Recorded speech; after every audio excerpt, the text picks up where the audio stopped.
Squiz Kids acknowledges the traditional owners of the lands on which we podcast, the Turrbal and Kombumerri people. Squiz Kids! It's your daily news fix. Fun, free, fresh.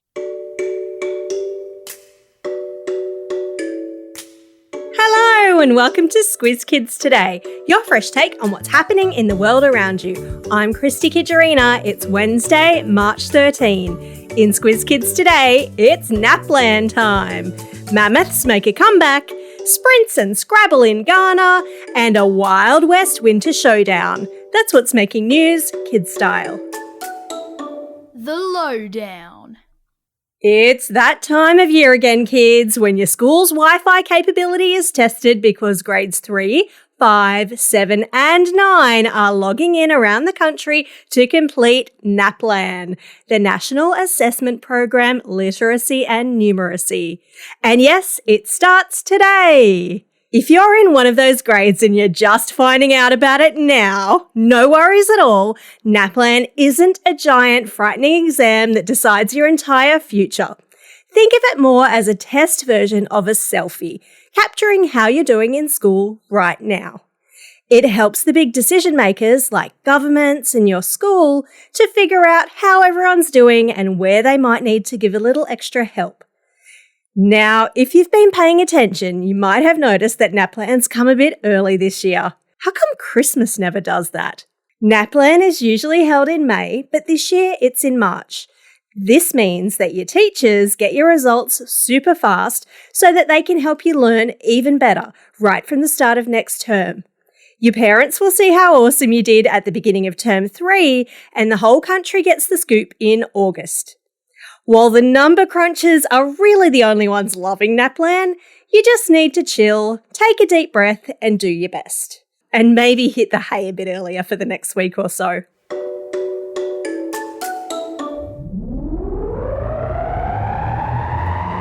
Spin the globe. Each day we give the world globe a spin and find a news story from wherever it stops.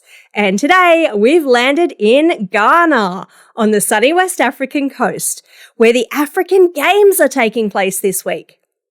Imagine this, 5,000 athletes from 52 countries all gathered to showcase their skills in 30 different sports over 2 thrilling weeks. This mega sports event happens every 4 years in the lead up to the Olympics.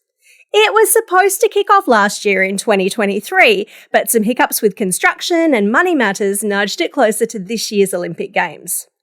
While some athletes are skipping out to prepare for the Paris Games, others are diving into swimming, sprinting in athletics, serving in table tennis, and wrestling their way for their last shot at Olympic qualification.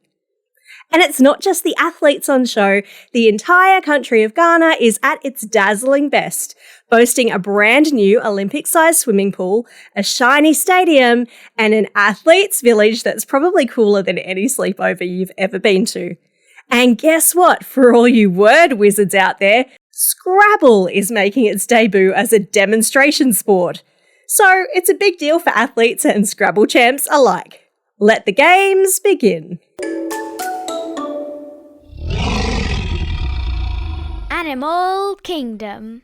Even though Manny the Mammoth from the Ice Age movies couldn't quite believe it, about 4,000 years ago, woolly mammoths, those huge furry elephant cousins, became extinct. Until now, maybe. You see, an American company named Colossal Biosciences is on a mission to bring them back to life. They're planning to do this by using DNA, which is like a tiny, unique chemical instruction manual contained in every living thing that's been recovered from mammoth fossils. Scientists are aiming to create Mammoths 2.0 with snug little ears, a cozy thick layer of fat, and of course that famous furry coat. But they're scratching their heads over one tiny detail: how to start off a mammoth family. It's a bit like the old chicken and egg problem. And why all this mammoth fuss?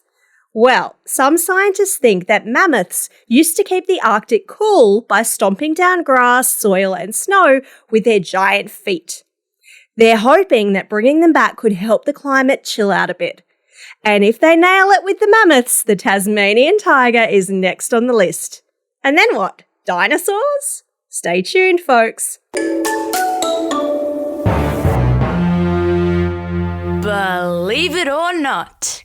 And so it's off to the mountains of Colorado. In North America we go, where skiers and cowboys have been coming together this week to participate in the hair-raising sport of skioring. Get this. In this sport, skiers are towed by horses, dogs, snowmobiles, and sometimes even cars through a series of obstacles, jumps, and hoops, all while trying to snag rings with a ski pole. It's as if they're racing in a real-life video game, zipping along at speeds over 60 kilometres per hour. There's a link to video in the episode notes. It's a tradition that's as much about spine-tingling action as it is about bringing together two very different groups of people in a spectacular show of bravery and fun. From its Scandinavian alpine origins to drawing thousands of competitors and tens of thousands of spectators, could skioring be the next Winter Olympic sport? I really hope so.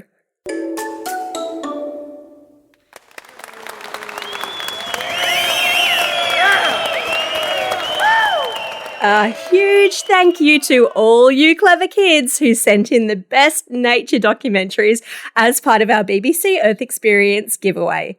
BBC Earth Experience is on now in Melbourne at the Convention and Exhibition Centre, and we have 3 family passes to give away.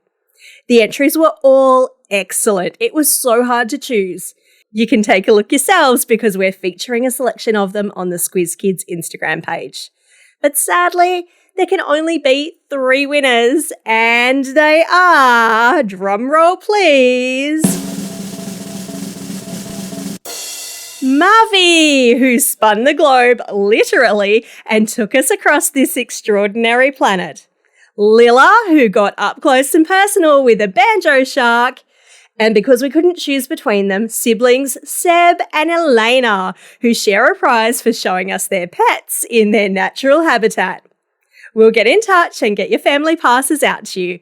Congratulations to all our future David Attenboroughs.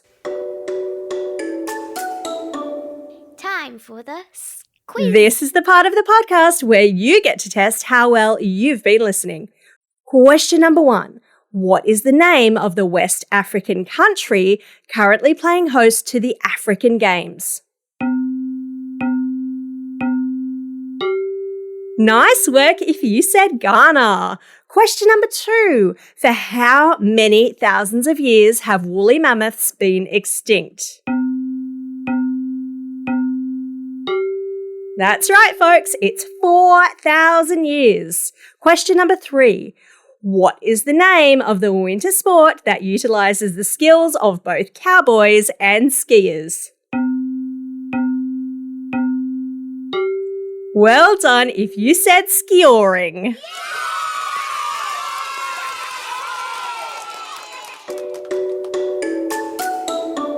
Shout outs. It's March 13. Our solar system's 3rd largest planet was discovered by British astronomer William Herschel way back in 1781. Can you guess which one it is? Yep, it's Uranus. It's also a very special day for these Squiz Kids celebrating a birthday today. Orlando from Lura, Deacon from West Albury, Eli from Brisbane, Sebastian from Ferny Hills, Calatina from Nightcliff, Matilda from Dulwich Hill, Alexander from Horsley Park, and Sam listening all the way over there in Las Vegas, USA. Belated birthday shout-outs go to Zoe and Ethan from Nelson Bay, Pascal from Pacific Pines, and Oscar from O'Connor. Classroom shout-outs today go to Class 2B and Miss Black from Glen Iris Primary School, Room 16 and Mr. Hoskins at Mount Tarcoola Primary School, Class 3M and Mr. Cox from Cedars Christian College at Unanderra, the Leafy Sea Dragons and Mrs. Rich at Mount Lockyer Primary School in Albany, Class 5, 6 and Mrs. Cochran at Holy Trinity Primary School in Wanderna, and Class GR05 and Mr. Summer at Aldinga Beach Primary School. Don't forget, if you've got a birthday coming up and you want a shout out, or if you're after a classroom shout out, drop us a line at squizkids@thesquiz.com.au or fill out the form on our website. Well, that's all we have time for. Thanks for listening to Squiz Kids today. We'll be back again tomorrow. Don't forget, if you like what we do, tell your friends or chuck us a 5-star review on Apple's Podcasts or Spotify. It's super important to help us grow, and we really appreciate it. In the meantime, get out there and have a most excellent day. And good luck in Naplan. Over and out.